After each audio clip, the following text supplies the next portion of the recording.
What is up, folks? Dexter's Thunder signing in. Thank you so much for clicking on this, taking the time to check out this video. Really appreciate it. Today I have for you challenge mode Jurassic difficulty in Canada. I got it to 5 stars. I finally did it, and this is going to be a short video to tell you a bit of the key points, how I did it, and hopefully it would help you to get your 5 stars. The most important thing is when you start this mode, check your scientists because their salary is 100% doubled and they are expensive. You start with 3, uh, fire the most expensive one, and you don't need a lot of skills in the beginning. Just make sure you have enough to synthesize and incubate, and you can do some research. But these prices are insane and they will drain you completely. So don't be shy to fire 1 or 2 scientists straight from the bat.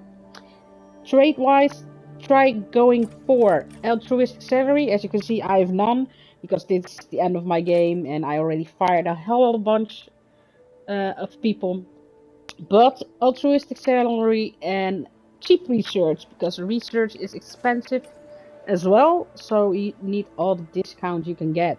Because if you look at these prices, these people, it's insane. The skills are very good. As you can see, this dude is level 4, but he's almost 1,000,000 to recruit, and then 45,000k a minute. I mean, you don't need that. That is absolutely not necessary. This is a very awesome price, Aerosmith. I would hire her in a heartbeat, and she can stay throughout my whole game. Faster synthesis, not a problem, but the skills are really good from the beginning, and the price, that's perfect. But keep an eye on your scientists. Don't be shy to fire and just rehire when you need to, because they will drain you dry. So the first thing you need to do is, of course, drop your science center, because without it you can't do anything. And at the same time as you're building your science center, drop your hatchery, and of course you need a backup generator, because that's the only thing you have to start with. Other than that, you need to research every single thing. So drop a backup generator to fire up your science center. But as soon as the science center is up, go research your power. That's the one thing I always do. As soon as the science center is up and running, go to your power and research it. So you can have a small power station, small substation, and your pylons. And as soon as you are dropping that in your park and connecting it, delete your backup generator, because that will cost you so much money. You don't need that. Get it away. And while you are researching that, researching your power, start working on your first dinosaurs. You start with Strut, Nazutoceratops, and the Dilophosaurus. They all will be at 50, or I think the Strut may be at 60, but release Strut ASAP. As soon as your hatchery is down, release it. Same goes for Nazuto. Just make sure both species are comfortable. But keep in mind, good tip here, they don't need to be comfortable at 100%. If you have your dinosaurs comfort at 80%, it's good. And it will save you so much trouble with space and stuff like that. Especially when you get your Brachiosaurus in. Because she needs a hell of a lot of room. And if you want her at 100%, it's too much. It will cost you so much space, and it's not necessary. 80% is good.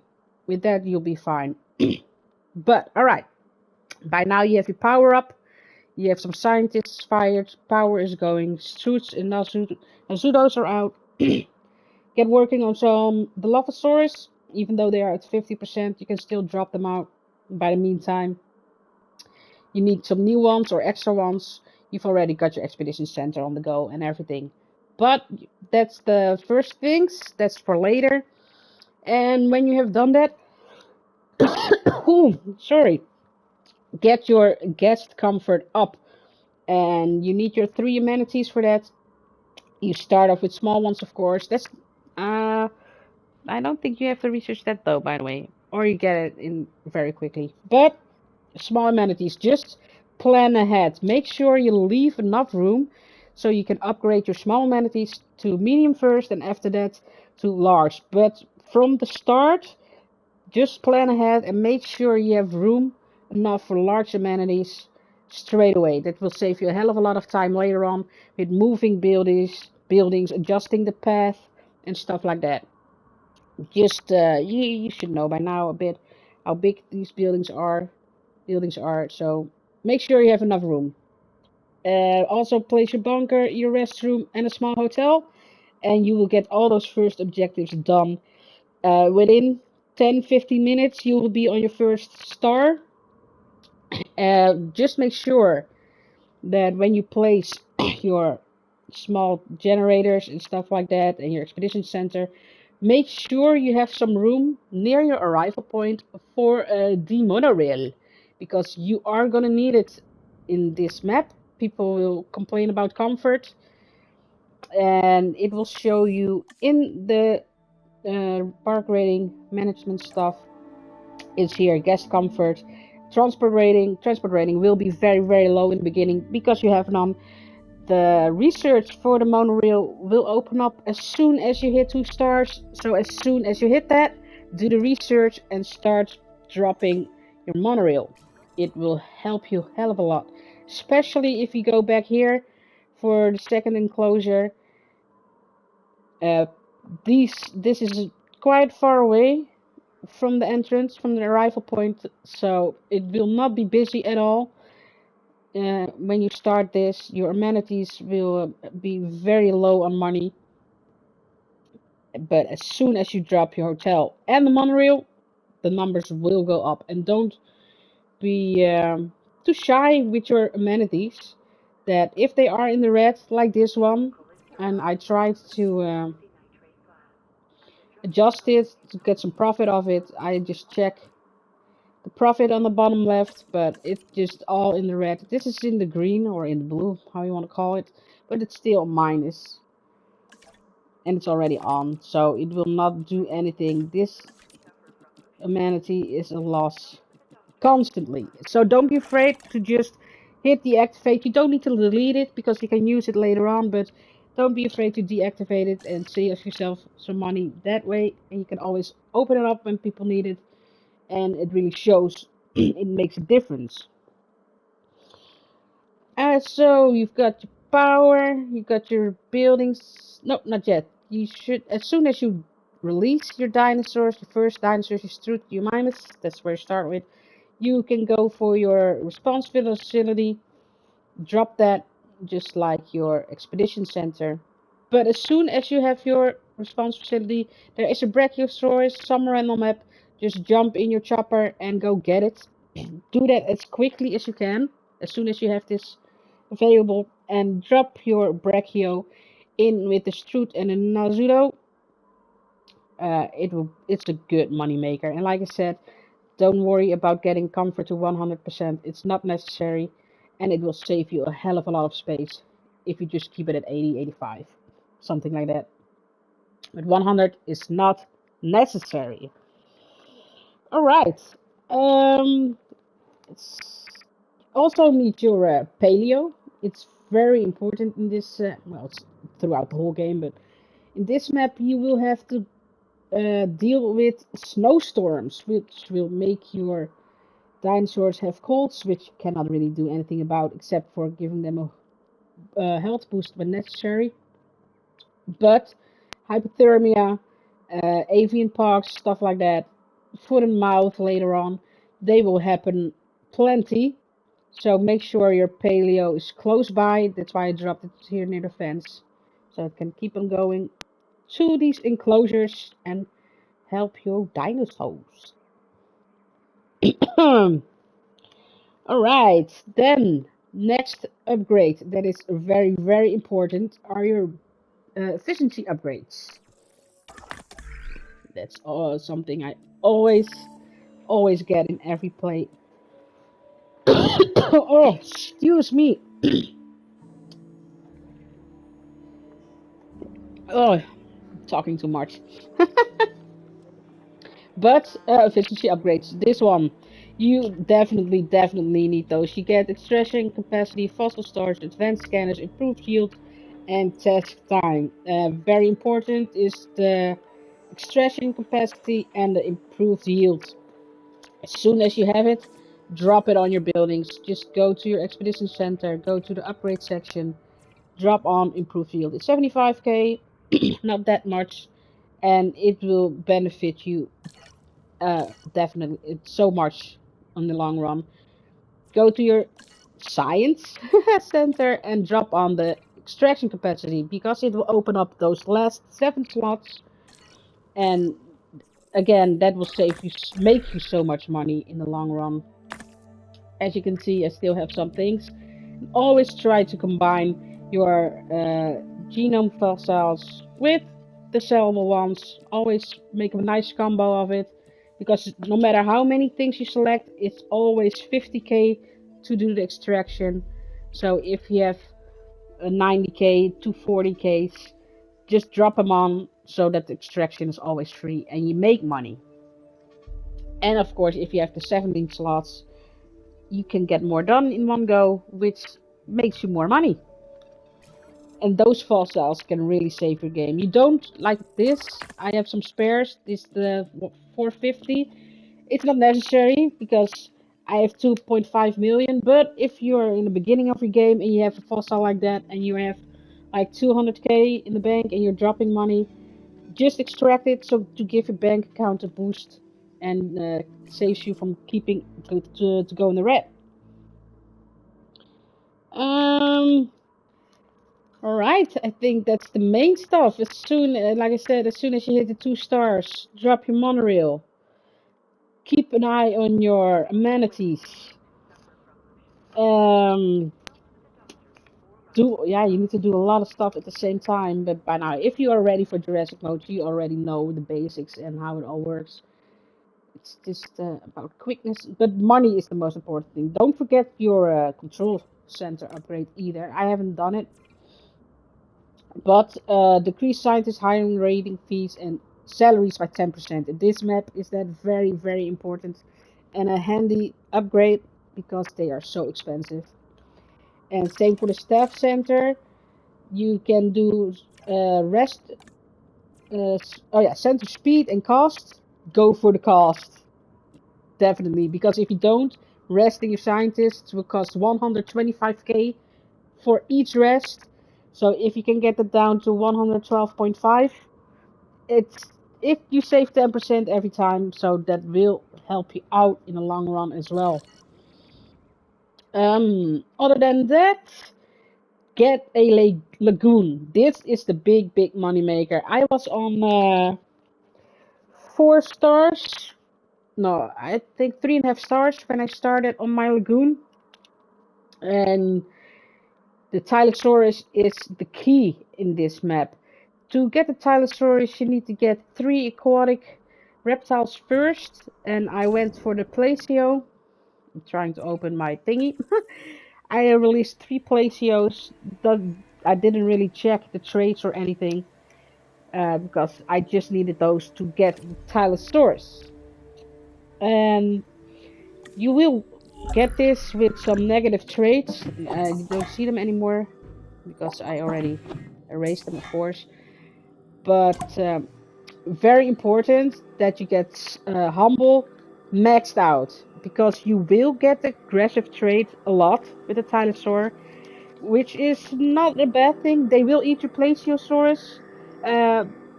That's okay though, because the Tylosaurus gives you so much appeal. You don't need the Plesiosaurus. But make sure that if you pick an aggressive Tylosaurus, that they also have the humble trait, because every Tylosaurus should have a humble trait by default. And as soon as you, at least for the ones you pick, so make sure you max it out, because that means you can have more Tylosauruses in a smaller space, and that will save you so much time and money with other things. Look at the negative traits every time you synthesize. Make sure that whatever dinosaur you synthesize, make sure they don't have any negative traits. This one still has it. Oh no, not yet. Not anymore. But the sickly. The Dilophosaurus starts with sickly, and you need to heal 5 other dinosaurs before you can do the research. Do that as quickly as you can, and then just make sure it's at 0%, and then you can spend your, if you get more genome, if you get it to 100, you get more available modifications. You can see the number in the top left, and then you can give them long lived is always a good one. Humble is absolutely a good one. But key here is make sure you get rid of all the negative traits in all the dinosaurs you release. And that is about it. As soon as I got the Tylosaurus to 100% genome, got Humble maxed out, I just started smashing out the Tylosauruses, and just make sure you have some comfort and accommodations, amenities around it, so people have actually a place to spend their money. Make sure you have viewing galleries so people can go there, and the more you drop the Tylosaurus, the quicker it goes. I mean, when I was at 4 stars, I started pumping them out, 4.5 stars, and within 15-30 minutes, I had my 5 stars, because they give so much appeal, and you don't have to worry about the appeal from the start, because your Tylosaurus, look at the bottom right, if you can see, it's almost 5,000 appeal for 3 Tylosauruses, and your main objective is 6,000 appeal in total. So if you have 3 Tylosauruses, you only need a few other dinosaurs to get your appeal score already, and as you can see, I have 253% on my appeal. So that is absolutely nothing to worry about in this map. You will get that, especially if you get that Tylo. Other than that, just keep checking your stats all over. Guest approval, guest comfort, they all should be high as possible. Like I said, your transport rating in the beginning will be very low because there is no transport, but as soon as you drop that monorail, it will go up massively. Just keep checking shelter coverage, accommodation at your hotels and stuff, restroom. Just make sure it's all 90 and up, and you should be good. Keep checking this as well, how many guests you get, what you need in your park to get them in. But it's not really an issue. Just they will come anyway. Amenities, always keep an eye on your amenities. Keep going back, keep adjusting the modules. Don't be afraid to deactivate when necessary. And the scientists, near the end of the game, when I was working on my Tylosauruses and that was the only thing, I went to my scientists and I fired everybody except the ones that I needed for the synthesis and incubation. But other than that, I fired everybody else, and that will save you so much money as well. And that's how I got my 5 stars. It took me a long time to figure it out, but when I did, it went like a smooth sailing, and I got that 5 stars so quickly. And as you can see, my part-time is way below, my time is way below the part-time, and that is including my struggle with trying to figure out what I was doing wrong with the Tylosaurus. And as soon as I figured it out, it went clicking. If I figured it out earlier, it could have saved me, I think, a good 2 hours of my end game time. So don't worry about the part-time. It's absolutely not a problem. Money is everything. Money is key. So that is it. That is how I did it. And I hope you got some useful information. Ooh, a manga. So cool. Alright, yeah, so I can watch the dinosaurs all the freaking time. Yeah, that's it. That's the key points. That's the things I did, and I would highly recommend you try to do that as well. I hope it was useful for you and you got some tips out of it. If you still have questions or you like to have some more information about something, just let me know in the comments. That would be a great way to let me know, and I can try to help you out. And I hope you get your 5 stars as soon as you can. And be ready to move on to the next map. And I want to thank you all for watching. Really appreciate you taking the time. I really hope this was useful. If you got more questions, just let me know. And I hope to see you in the next video. Until then, game on, take care, and I'll catch you on the flip side. Dexter's Thunder, signing out.